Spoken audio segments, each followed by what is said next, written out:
வணக்கம். நம்ம இப்போ சுசி எப்படி செய்யலாம்னு சொல்லி பார்க்க போகிறோம். சுசியத்துக்கு தேவையான பொருட்கள் என்னெல்லாம்னு பார்ப்போம். இந்த சுசியத்துக்கு வந்து நாகர்கோவில் சைடில் பார்த்தீங்கன்னா மோதகம்னு சொல்லுவோம். இங்கே வந்து சுசியன்னு சொல்லுவாங்க. மற்ற இடங்கள்லேயும் சுசியன்னு தான் கேள்விப்பட்டிருக்கேன். ஆனால் மோதகம்னு யாரும் வேறு இடங்கள்ல அப்படி சொன்னது மாதிரி நான் கேள்விப்படலை. ஆனால் எங்கள் ஊரில் பார்த்தீங்கன்னா மோதகம்னு தான் சொல்லுவாங்க. இது ரொம்ப நல்லா டேஸ்டியாக இருக்கும். இனிப்பாக தேங்காய் இதெல்லாம் சேர்றதுனால ரொம்ப நல்லா இருக்கும். காலையில் சாப்பிட்லாம், ஈவினிங் சாப்பிட்லாம்.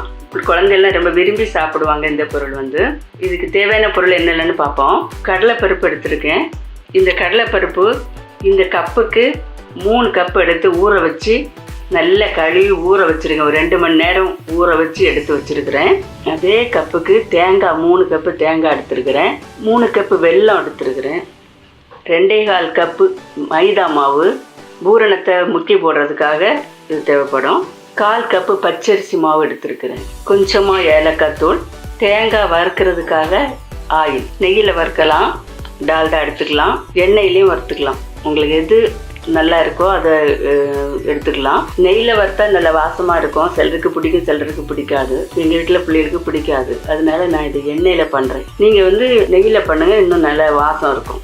இப்போ இந்த 3 கப்பு கடலை பருப்பையும் இதில் போட்டு குக்கரில் போட்டிருக்கேன். போட்டு தண்ணி சேர்த்துருக்கிறேன்.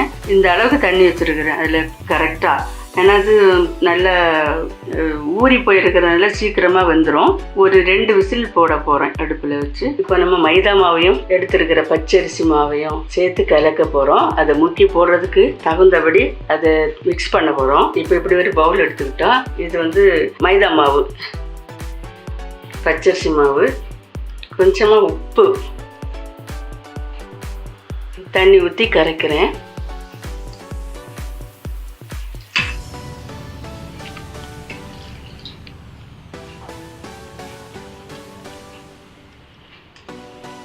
மூணு கப்பு கடலைப்பருப்பு எடுத்துருக்கிறதுனால மைதா மாவும் அதிகமாக தேவைப்படுது.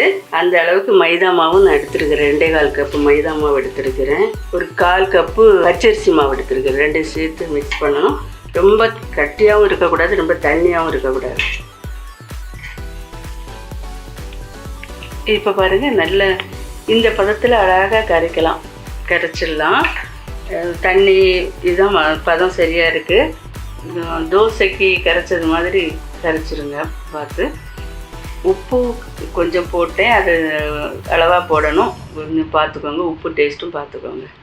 குக்கர் அடுப்பில் வச்சு வேக விட்டாச்சு. 2 விசில் வர்றது வரை வைப்போம். இப்போ நம்ம இந்த ஆயில் போட்டு தேங்காயாக வறுத்துருவோம். தேங்காய் வறுத்து வைக்கிறதுனா ரொம்ப வாசமாக இருக்கும், இன்னொன்று கெட்டு போகாமல் இருக்கும். அதான் தேங்காய் வறுத்துறோம்.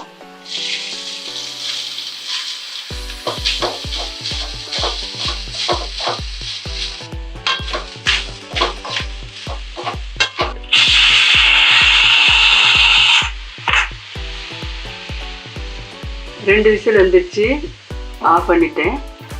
இன்னும் கொஞ்சம் ப்ரௌனிஷாக வரணும். வந்தோடனே இறக்கிடலாம். இப்போ பாருங்கள், வறுத்தது போதும், கொஞ்சம் ப்ரௌன் ஆயிடுச்சு. ஸ்டவ் ஆஃப் பண்ணுறேன். தேங்காய் வறுத்தாச்சு, விசிலெல்லாம் நல்லா அடங்கிடுச்சு. இனி குக்கராக திறந்துடலாம். நல்லா வெந்திருக்கு, சரியான அளவில் வெந்திருக்குது. இனி அப்படியே மசிச்சிடலாம். இப்போ நல்லா மசிச்சாச்சு. இது கூட வெல்லத்தை தட்டிடலாம்.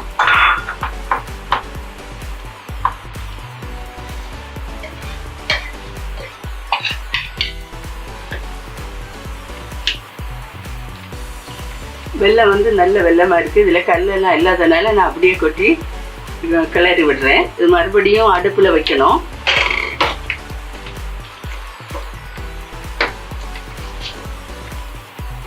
இதோட தேங்காயும் தட்டிடலாம். தட்டி கிளறுறேன்.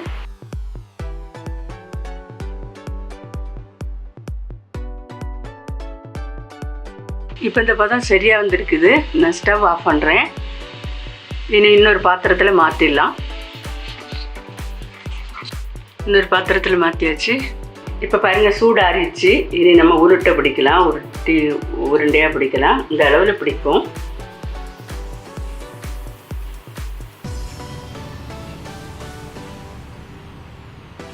ரொம்ப பெருசும் இல்லாமல் சின்னது இல்லாமல் ஒரு அளவாக மீடியம் சைஸில் பிடிச்சிக்கலாம். இப்போ உருட்டியாச்சு. எல்லாம் உருட்டலை, பொரிக்கிறதுக்கு வீடியோவுக்கு தகுந்தபடி கொஞ்சமாக எடுத்து உருட்டியிருக்கேன். இனி பொரிக்கலாம். எண்ணெய் காஞ்சாச்சு, இனி முக்கி போட்டுடலாம்.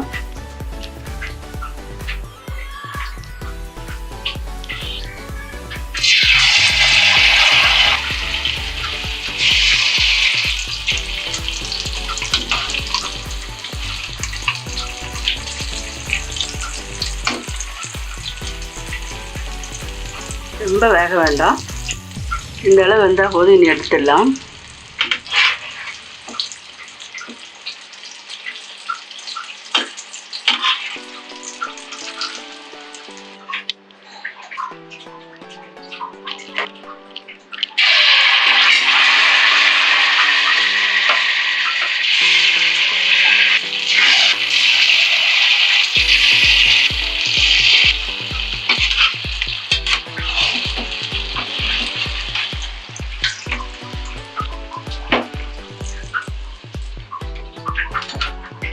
ஸ்டவ் ஆஃப் பண்ணுறேன், எடுத்துடலாம். எல்லாத்தையும் எடுத்தாச்சு, வெந்துச்சு. எல்லாம் நல்லா வந்திருக்குது. இப்போ சூடான சுவையான சுசியம் ரெடி ஆயிடுச்சு. ரொம்ப நல்லா இருக்குது, பார்க்க நல்லா இருக்குது, சாப்பிடவும் நல்லா இருக்குது. வீட்டில் ட்ரை பண்ணுங்கள். எல்லோரும் குழந்தைகள் நல்லா விரும்பி சாப்பிடுவாங்க. நல்ல டேஸ்ட்டாக இருக்குது. மோதகம்னு இதை சொல்லுவாங்க. வீட்டில் நீங்கள் ட்ரை பண்ணுங்கள். இந்த வீடியோ உங்களுக்கு பிடிச்சிருந்துன்னா லைக் பண்ணுங்கள், ஷேர் பண்ணுங்கள், சப்ஸ்கிரைப் பண்ணுங்கள். நன்றி. God bless you.